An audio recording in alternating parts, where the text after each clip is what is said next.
बिस्मिल्लाहिर्रहमानिर्रहीम। अस्सलाम वालेकुम प्यारे बच्चों, हम अपना चैप्टर करेंगे हज़रत सलेमान अलैहिस्सलाम। बच्चों, इनका सवाल नंबर 4 हमारा रहता था बच्चों, और सवाल नंबर 4 में वाहिद जमा है, ये हम करेंगे।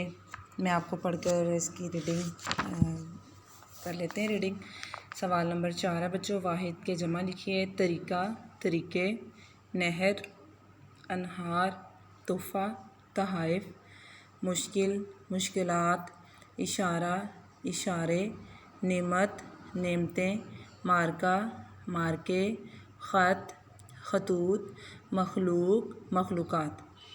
दोबारा देखिए। तरीका, तरीके, नहर, अनहार, तोहफ़ा, तहाइफ, मुश्किल, मुश्किलात, इशारा, इशारे, नेमत, नेमतें, मार्का, मार्के, ख़त, खतूत, मखलूक, मखलूक़ात। अब नेक्स्ट देखिए बच्चों, सवाल नंबर 6 है। इन अल्फाज को अपने जुमलों में इस्तेमाल करें। इन अल्फाज को अपने जुमलों में इस्तेमाल करें। पहला लफ्ज़ है बच्चों शुक्र। हमें खुदा का शुक्र अदा करना चाहिए। तख्त, ये मलका बिल्किस का तख्त है। गुफ्तगू, हमें हमेशा अच्छी गुफ्तगू करनी चाहिए। दावत, हज़रत मोहम्मद ने कुरैश को इस्लाम की दावत दी। मालो दौलत, अपने मालो दौलत पर गुरूर नहीं करना चाहिए। तब्दीली, मुस्बत तब्दीली अच्छी होती है। मुस्बत तब्दीली यानी जिसके कोई आप पर बुरे असरात ना हो, वो तब्दीली जिसके आप पर अच्छे असरात हों, आप उससे अच्छे बन जाओ। सजदा, हमें खुदा को सजदा करना चाहिए। ये बेटा हमारे अल्फाज जुमले हैं। आप इससे मुख्तलिफ़ जुमले भी बना सकते हैं और इनको भी लिख के याद कर सकते हैं। दोबारा देखिए। शुक्र, हमें खुदा का शुक्र अदा करना चाहिए। तख्त, ये मलका बिल्किस का तख्त है। गुफ्तगू, हमें हमेशा अच्छी गुफ्तगू करनी चाहिए। दावत, हज़रत मोहम्मद सल्लल्लाहु अलैहि वसल्लम ने कुरैश को इस्लाम की दावत दी। मालो दौलत, अपने मालो दौलत पर गुरूर नहीं करना चाहिए।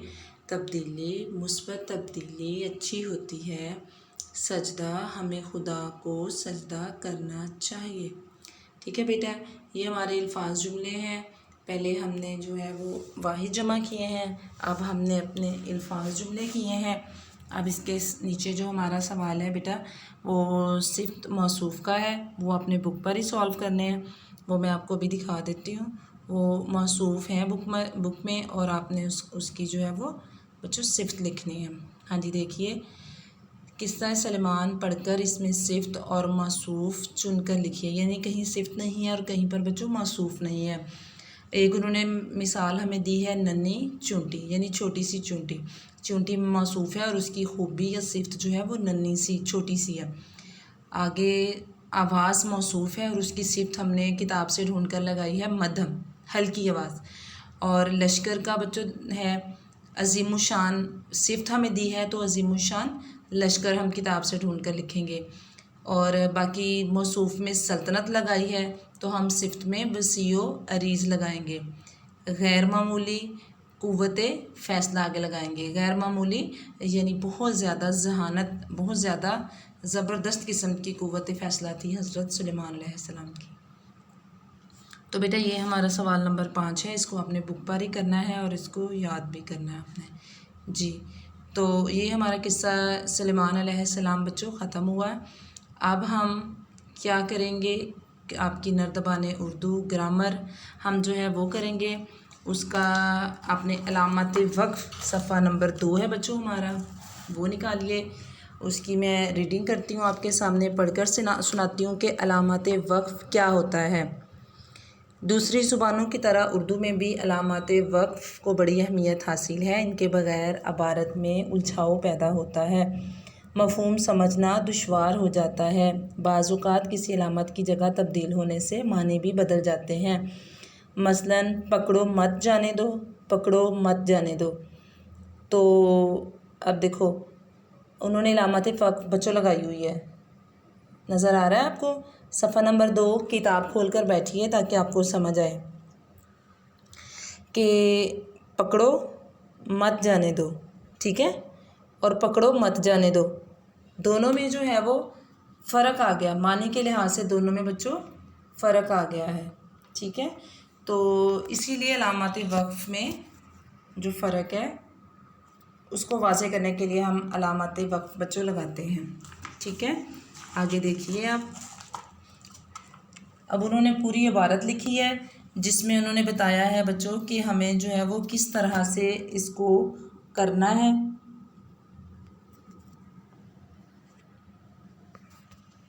अब ये देखिए, असलम ने पूछा, अब्बाजान क्या कुछ लोग नमाज को फ़र्ज़ समझते हैं? फ़र्ज़ समझने के अलावा किसी और मकसद के लिए भी पढ़ते हैं? किसी और मकसद के लिए भी पढ़ते हैं, उन्होंने पूछा है, ठीक है बच्चों। तो अब हमने इसमें देखें कितने अलामत वक्फ़ जो हैं वो लगाने की बच्चों ज़रूरत है, ऐसे ही है ना ज़रूरत लगाने की अलामत वक्फ़, या नहीं ज़रूरत है? ज़रूरत है, वरना बच्चों हमें किसी भी काम की, किसी भी बात की समझ ना हो और उसमें उलझाव पैदा हो जाए।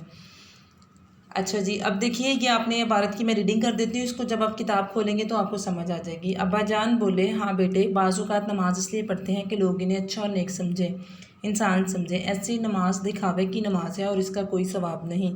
असलम मियाँ ने खुश होकर कहा, अब्बाजान इमाम साहब की बात अब मेरी समझ में आ गई। हम नमाज़ पढ़ते हैं और नमाज़ पढ़ना एक अच्छा काम है, लेकिन ये अच्छा काम हम इज़्ज़त हासिल करने या दूसरों की नज़र में नेक बनने के लिए करें तो इसकी सारी अच्छाई ख़त्म हो जाती है।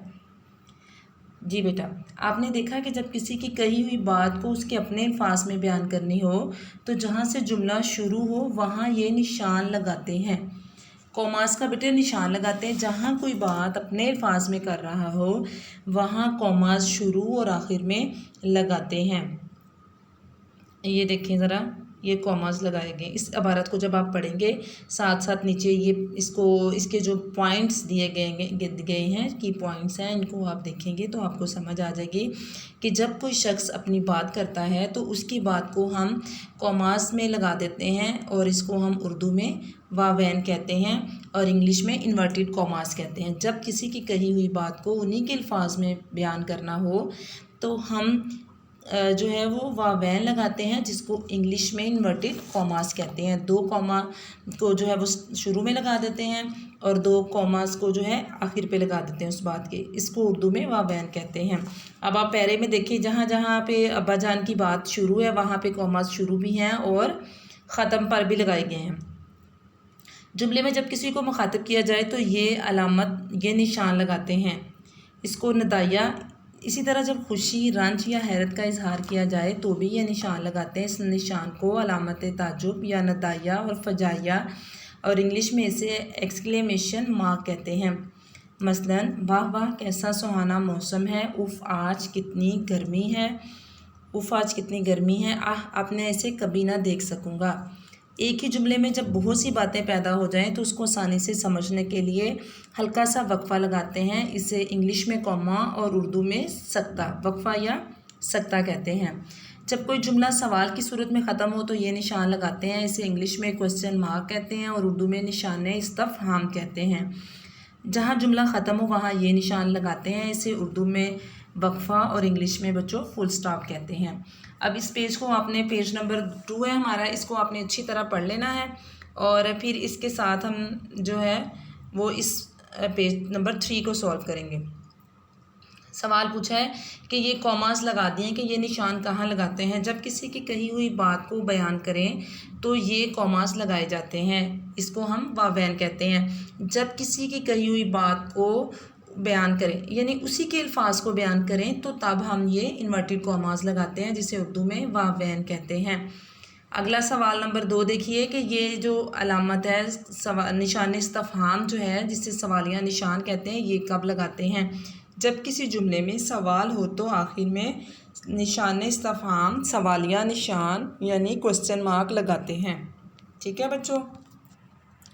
उसके बाद देखिए सवाल नंबर 3 है कि ये नदाया किस किस मौका पर लगाते हैं।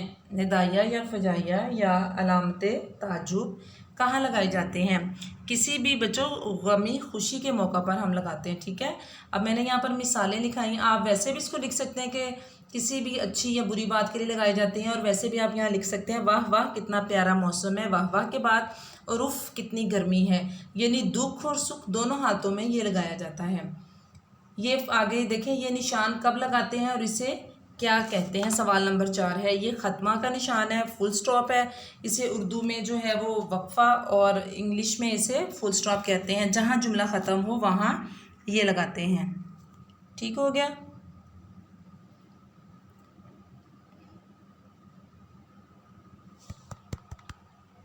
जी दोबारा देखिए,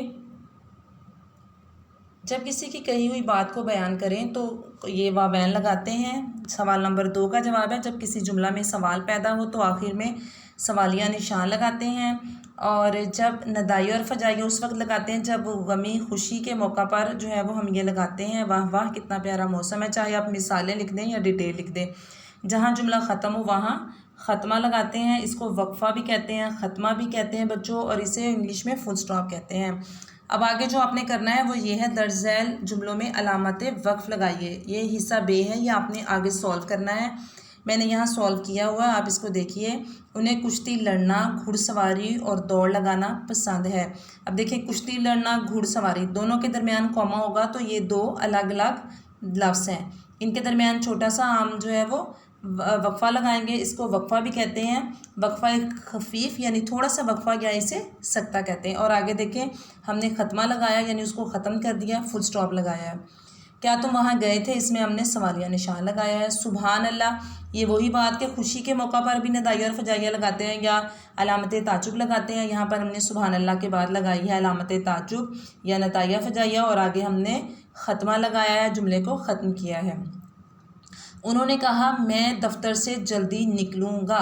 यहाँ हमने उनके लफ्ज़ों को बयान किया, इसलिए वावैन आएगी जिसे इंग्लिश में इन्वर्टेड कॉमास कहते हैं, और आखिर में फुल स्टॉप आएगा जिसे उर्दू में ख़त्मा कहते हैं। अरे लड़को, यहाँ आवाज़ दी गई है, इसमें भी नदाइया की अलामत आएगी। अरे लड़को अंदर आ जाओ, अंदर आ जाओ के बाद हम वक्फ़ा लगाएंगे, ख़त्मा लगाएंगे, उसका फुल स्टॉप करेंगे।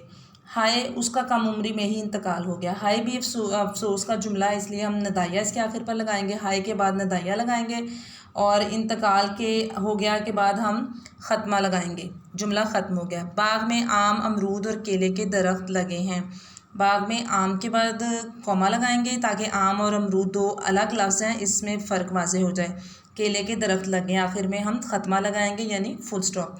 अम्मी ने समझाया, देखो कभी किसी का दिल न दुखाना। यहाँ अम्मी की बात है, इसलिए इन्वर्टेड कॉमास यानी वावैन लगाएंगे, और आखिर पर हम बच्चों फुल स्टॉप लगाएंगे। ओके, इसको आपने करना है पेज नंबर 3 पर, इसको सॉल्व करना है। और जो है जो मैं आपको डेफिनेशन बताई है इनको आप लर्न कर लीजिएगा, 1-2 बार पढ़ेंगे तो आपको याद हो जाएगा। और किस्सा सलमान के जो 2-3 सवाल हमने किए हैं, आपने उसको कॉपी पर लिखना है और याद करना है। अल्लाह हाफिज़।